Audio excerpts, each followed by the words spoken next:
So excited to see Craig Button after my vacation, our director of scouting. Not a great night for the Vancouver Canucks. They lose to Dallas, and Quinn Hughes misses his third straight game. Craig, does Vancouver have any chance of the postseason without their captain in the lineup? They have a chance at the postseason. They have no chance, in my view, to be able to win a round in the playoffs. I mean, when you look at the cut line, they're 1 point behind Calgary. They're right there with St. Louis. So can they get in there? Yeah, they can get in there. But Jim Rutherford's already stated, he goes, we're not a contending team. We need work to become a contending team. And without Quinn Hughes in the lineup, you're not going to be a contending team. It's as simple as that. And what's got to be concerning just at this point in time is Quinn Hughes missed the Four Nations face-off because of the injury. And they thought that the rest would help him.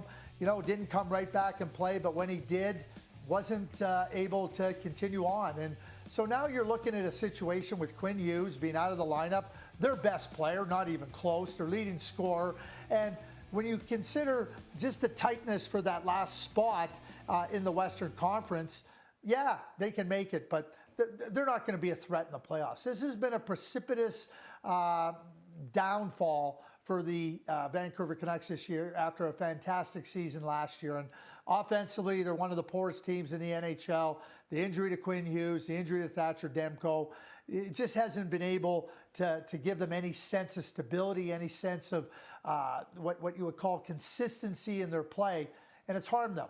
But can they make the playoffs? Yeah, they can make the playoffs because they're not far out of it, but not a chance to make any waves once the playoffs begin. Well, I guess that leads me to my next question. They've lost 5 of 8, and they're 1 point back at Calgary for that second wild card spot. I wonder if you're a fan of the team, considering Vancouver decided to stand pat at the deadline. Is it frustrating for you? Whether you wanted them to be buyers or sellers, should they have committed one way or the other last Friday? Well, let's start with the sellers part, Jay. And Patrick Allvin came out and he said, you know, you'd be surprised if I told you what the offers were for Brock Boeser. You can't just trade your players if you're not getting what you think is commensurate value. I would ask the question, with teams that need scoring, why didn't you make a better offer? Because Brock Boeser is a really good player. Poos Suter has played really well. There's no question that those players could help teams that need some offense. And for whatever reason, maybe they didn't feel it was worthy of paying a big price. But Patrick Allvin, at the same time, cannot just go and give away his players, because that'll affect them in the years ahead with other situations. Now, as for being buyers, Jay, bottom line is they can buy a player, so what? It's not going to help them. They need more than one player. They need more than 2 players. They got to fix their offense. Their offense is, as I pointed out earlier, one of the worst in the league. It's not going to be one player coming in at the deadline.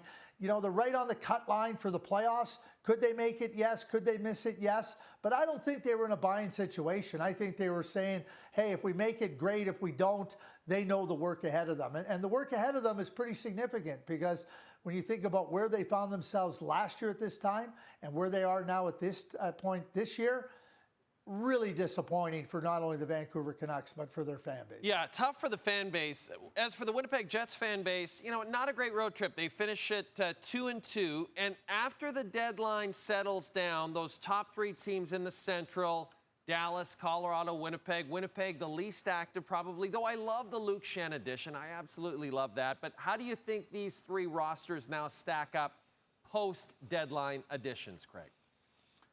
Yeah, well, Jay, keep in mind that Colorado and Dallas were chasing the best team in the NHL, the Winnipeg Jets. So they made significant moves. There's no question. Nobody would debate that. But they're chasing a top offensive team. They're chasing a team that has the best goaltender in the league, arguably the best top line in the league. So when you look at where the Winnipeg Jets find themselves, and I know that you're always looking to add more, to strengthen a little more. Is Kevin Cheveldayoff? Absolutely. But you can't just be reckless in terms of what you're going to offer or what you're willing to pay. This team is good. It's going to continue to be a good team in the years to come. But adding Luke Schenn, I'm right with you. Adding that player to your third pair defense, a right shot player, is really important. I think Brandon Tanev helps the penalty killing. He's a catalyst. He's no fun to play against. And the key here, when I look at this, is for the Winnipeg Jets to finish first in their division. Let the Dallas Stars and the Colorado Avalanche, two serious cup contenders, take chunks out of each other in the first round. Do not give yourself any type of pause in terms of your pursuit for first place. First place in the Central Division comes with a significant reward. And that reward for the Winnipeg Jets would be, hey, it won't be easy to win a playoff round, but you don't have to go and try to beat one of the top contenders for the Stanley Cup, whether it be Dallas or Colorado. Let them duke it out. Let them determine who moves on and who moves out. That, to me, is a good place, and no reason for me to believe that the Winnipeg Jets can't accomplish exactly that. Craig, stick around. There is drama in Leafland. We're going to get your thoughts about that later in the show.